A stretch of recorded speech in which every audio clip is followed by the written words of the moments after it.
एक 5 साल की बच्ची सोशल मीडिया पर एक वीडियो अपलोड करती है और यह कहती है कि उसके पापा को कुछ न किया जाए। दरअसल उस लड़की के जो पिता हैं वो कश्मीर के रहने वाले राकेश्वर सिंह मिन्हास, जो कि सीआरपीएफ में कोबरा कमांडर है। उनका जो कैंप होता है, दरअसल उनका एक जत्था था जो जा रहा है। यह छत्तीसगढ़ प्रदेश का बीजू पुर एक इलाका पड़ता है। सुकमा जिले के बीच में एक गांव लगता है। गांव का नाम है टैकलगुड़ा होता है। जैसे यह सीआरपीएफ के जवान जा रहे हैं, अचानक ही नक्सली इन पर हमला कर देते हैं और हमला कुछ इस तरीके से होता है, जबरदस्त होता है कि 22 जवान मौके पर ही शहीद हो जाते हैं। लगभग 35 जवान ऐसे होते हैं जो गंभीर रूप से घायल हो जाते हैं, लेकिन जो कोबरा कमांडर हैं राकेश्वर सिंह मिन्हास, दरअसल वो बेहोश हो जाते हैं। और जब इनकी आंखें खुलती हैं तो पता चलता है कि वो नक्सलियों के कब्जे में हैं। लगभग 100 घंटे से ज़्यादा का समय बीत चुका है। प्रशासन इसलिए पहल नहीं कर रहा है कि अगर उन्हें छुड़ाने की कोशिश करते हैं तो कहीं ऐसा हो सकता है कि दबाव में आकर नक्सली उन्हें मार न दें। इसी बीच में एक पत्रकार होते हैं, स्वतंत्र पत्रकार, इनका नाम होता है मुकेश चंद्राकर। मुकेश चंद्राकर प्रशासन से कहते हैं कि सर, अगर आपको एतराज ना हो तो क्या हम अपनी तरफ से कुछ कोशिश कर सकते हैं। तो प्रशासन के लोग कहते हैं कि कोई दिक्कत नहीं।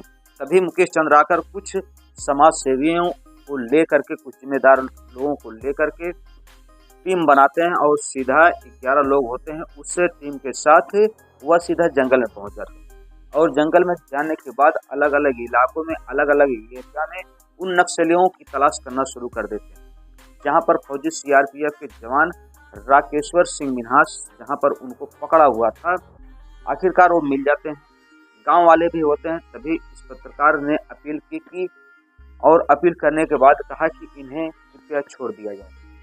पत्रकार की अपील काम आती है। नक्सली कहते हैं कि ठीक है, इन्हें ले जाओ। अब जो पत्रकार फौजी साहब को अपनी बाइक पर बिठाता है और लाने के बाद सीधा प्रशासन के हवाले कर देते हैं और कहते हैं कि साहब, यह सुरक्षित हैं, ठीक ठाक हैं, अब कोई टेंशन लेने की जरूरत नहीं है। दरअसल उस बच्ची ने जो अपील किया था, अपील इतनी ज़्यादा मार्मिक थी कि मन ने कहा कि कुछ भी हो जाए लेकिन जाना ही पड़ेगा। दरअसल उस पत्रकार की यह कहानी है। उस पत्रकार अब इस दुनिया में वह पत्रकार नहीं है। पत्रकार का कत्ल कर दिया गया है और कत्ल जब होता है तो इसकी गूंज चारों तरफ फैल जाती है। न केवल प्रदेश में बल्कि सबसे ज़्यादा याद आती है दिल्ली के उन पत्रकारों की जब भी कभी नक्सलियों की रिपोर्टिंग करने का मौका मिलता, तभी के चंद्राकर के पास फ़ोन करते थे। जब किसी गरीब के साथ कोई ऐसी वारदात होती या गरीब में कोई लाभ चाहिए किसी प्रकार का, उस पत्रकार से कहते कि सरकार से कुछ कहकर लाभ दिला दो। जब प्रशासन के पास कोई विकल्प नहीं होता था तब उस पत्रकार को याद किया जाता था, लेकिन जब उस पत्रकार को अब रहा ही नहीं तो अब किसको याद करेंगे। दरअसल आज की इस कहानी को सुनने के बाद आप भी सोचने पर मजबूर हो जाएंगे कि जो सबका प्रिय होता है, जो सबका प्यारा होता है, आखिर उसका भी कत्ल हो जाता है। इस कत्ल के पीछे की वजह क्या थी, आज की इस कहानी के माध्यम से जानने की, यही समझने की कोशिश करते हैं। नमस्कार, प्रणाम, मैं मोनू भारद्वाज हृदय तल की गहराइयों से आपका हार्दिक स्वागत, वंदन, अभिनंदन करता हूं।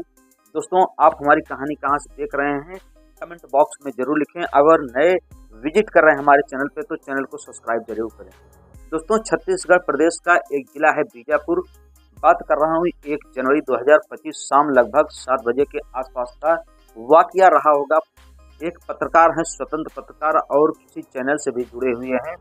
उन्हें खबरें वगैरह देते हैं, साथ ही जो देश भर के पत्रकार हैं उस इलाके में जाकर रिपोर्टिंग करते हैं। तो वह व्यक्ति मुकेश चंद्राकर जो सभी की मदद करते हैं, और इसी बीच में उनके पास एक फ़ोन पहुंचता है 1 जनवरी 2025 की शाम लगभग 7 बजे के आसपास।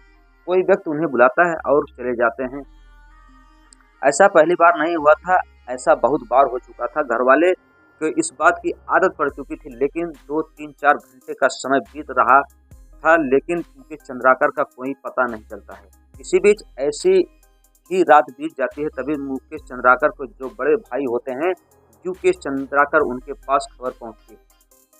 जब खबर पहुंचती है तो मुकेश चंद्राकर के जो बड़े भाई होते हैं युकेश चंद्राकर, वह घबरा जाते हैं और पहले तो इधर उधर अपने दोस्तों से, रिपोर्टिंग करने वालों से छानबीन करते हैं कि हमारे भाई का कहीं आता पता हो तो बताइए, लेकिन उनका कहीं आता पता नहीं लगता।